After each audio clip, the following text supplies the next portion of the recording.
গেমটা কি মার ও ঠিক আছে এমনি দরকার না সব বন্ধু একটু টাইকা দেখো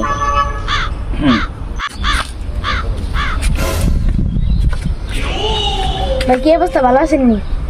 আলহামদুলিল্লাহ ভাই ভালো আছি তুই কেমন আছো ভাই ভালো আছি ভাই। আয় আবো তো না কইছে আঙ্গুলাকে যাতে আড্ডা মারা আঙ্গুলাকে দিকে না দেই তোরে আঙ্গুলাকে আবি না বেটা বুঝছো তুই আমরা খারাপ ব্যবহার করতে সব বলে খারাপ ব্যবহার করতে না কি করবো বেটা এই বেটা খারাপ ব্যবহার তো এই জায়গা থাকবো না তো কই থাকবো এটা কই থাকবো মানে আঙ্গুলাকে চলে বলা খারাপ হয়ে যাচ্ছে ওই বলা আর বাপের পকেটে টিয়া ছিল জায়গা আঙ্গুলাকে বলে চলে বলা আমরা সুইচ আমি হিগাইতাছি এই জায়গায় কত কিছু আকাম করে আমি বলে হিগাইতাছি ওই আকাম করে আমি হিগাই আমরা আঙ্গুলা চলে বলা খারাপ হয়ে যাচ্ছে বলা ভাই আপনার আমার সাথে এমন ব্যাপার করেন আপনাদের জন্য আমি টাকা থেকে বাসা থেকে চুরি করে আনছি আচ্ছা সমস্যা নেই চলে যাই 1000 টাকা কি করে আঙ্গুলে 1000 আগে তুমি যাবেটা কি করে আঙ্গুলি ভাই মনে করছ না বেটা তুই ছোট ভাই বোনদের মনে করতে এলাকার মনে কর তুই মনে করছিস না বুঝছস কি করে আঙ্গুল